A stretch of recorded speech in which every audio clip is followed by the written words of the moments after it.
Since this is a project and our grade kind of depends on it, I guess we have to talk about the play first and give real life examples. All that boring stuff. And then we can finally get to Marvel. So, stand by. Please don't fall asleep. Yes, I'm talking to you, Brian. When Machiavelli once said, "It is better to be feared than loved." He mentioned that it's ideal to be both feared and loved, but when he was put into a position where he had to make a choice, he would choose fear. In the real world, we obviously know that leaders can choose to lead with both. But let's just say we were forced to make the same choice. Which one would you choose? I would choose fear. I'm sorry.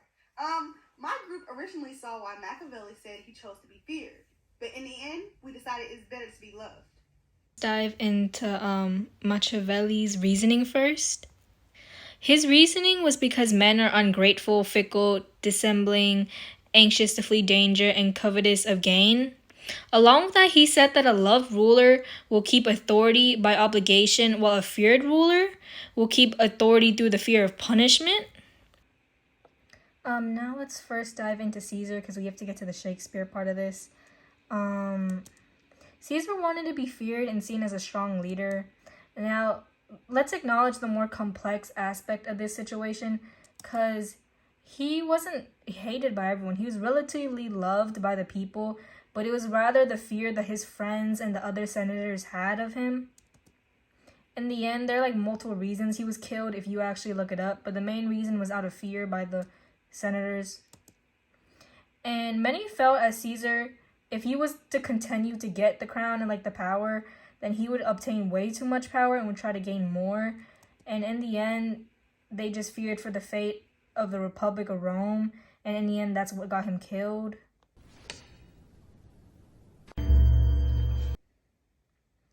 Now, let's dive into Brutus. Brutus wanted to be loved and respected for his decision of killing Caesar. And he believed he was doing what was good for the fate of the Republic of Rome and the people inside of it.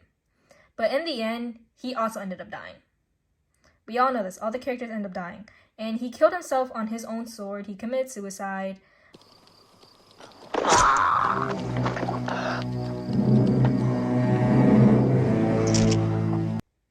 Then it's important to note that, Mark Antony, we all know that he's one of Caesar's best friends. And he sought out vengeance for his death against Brutus and all the other conspirators that killed him. But actually, in the end, Antony ends up giving Brutus an honorable bury due to him killing Caesar with noble intentions, since he was the only one who actually did it for the Republic of Rome and didn't do it with any envy towards Caesar. And his intentions were honored and respected in the end.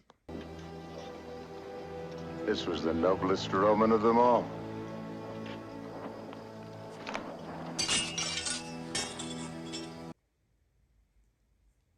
Let's get into the pros and cons of the argument, if it is better to be loved or feared, and how we made our final decision. When it comes to being feared, there's an obvious con of being hated, which is usually the case with feared leaders, especially if those feared leaders make demonstrations that cause the people to fear them. With this hatred can come the possibility of assassination, like in the case of Caesar. In retrospect, a pro with being loved will usually come with respect for a leader. People will listen to feared leaders due to the fear of punishment, while people will listen to the love leaders out of obligation. This is where people usually choose to be feared over being loved. People believe that fear is a better motivator and can cause more discipline. This is where Machiavelli comes in with the argument that in real times of remote danger, they are willing to take risks for the prince. But if the danger is real, they will turn against their prince. Let's acknowledge there will always be the possibility of being abandoned or betrayed, regardless of being loved or feared. Also in the real world now, there are punishments for doing so, anyways, regardless of being loved or feared. Though those who are feared and usually hated are more likely to be abandoned. Those who are loved are less likely to be abandoned due to the love and respect people have for the love leader. And this makes it the more likely for people to take risks for the love leader. Researchers have also found that when people feel respected by the leaders and are more comfortable, they perform better. There's a quote by a guy named Colin Cummings, who served in the military. If fear is a wooden club that beats subordinates into submission, love is a firm hand that pulls them forwards. Researchers Joseph Folksman and Jack Zenger studied 51,836 leaders to discover how significant a role of likability plays in the success of leaders.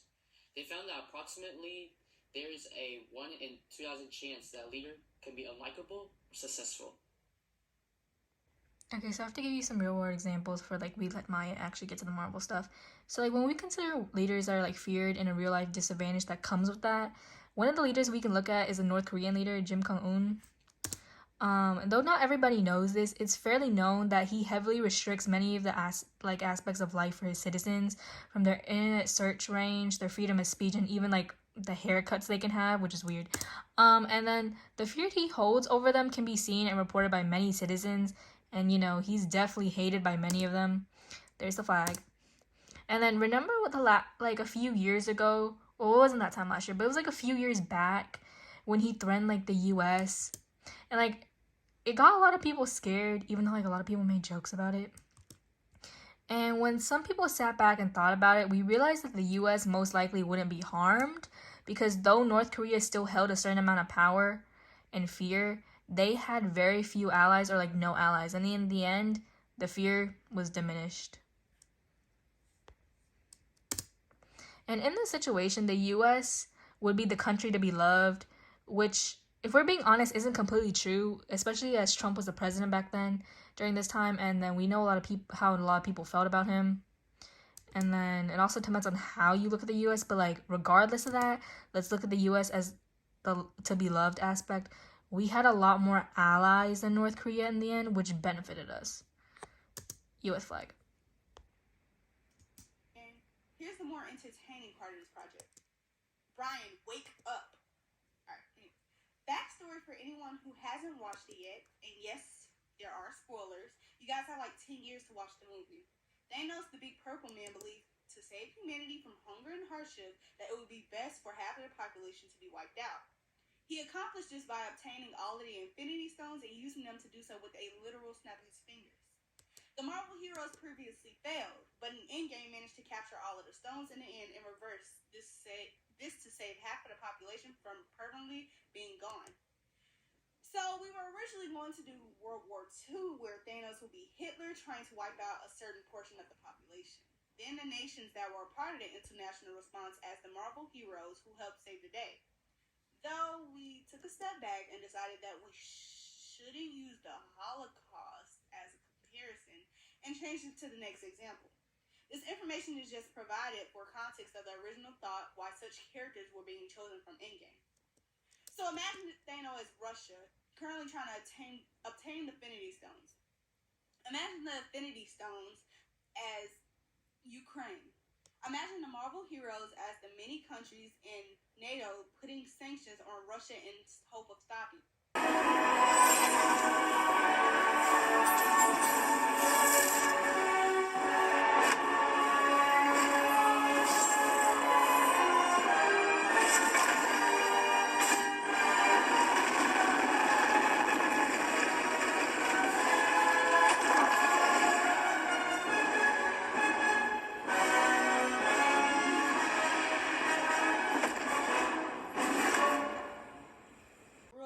Situation is not over. But the real-life parent countries of the world are avoiding war to save lives, as the Marvel heroes tried to save the world and population from being partially wiped out. Now, end credits! Thank you. A smart person once said, "You never get up before the credits are over during a Marvel movie."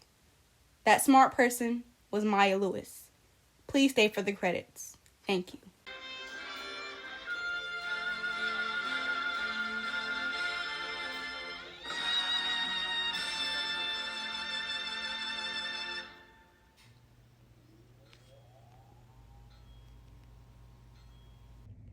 Bloopers that Maya wanted me to include. Also, it's mostly just me trying to get Maya to do her work for 3 days. I don't want to do this. Can we just do it tomorrow?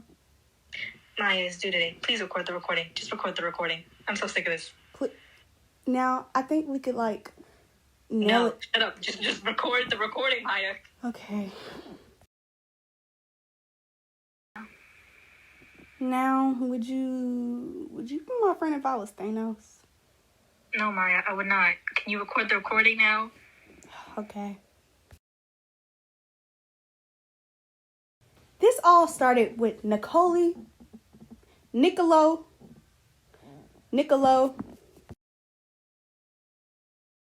Wait, could I hear you say that again? Repeat what you said? I don't love you, Maya. Don't ever try to get me to say that again.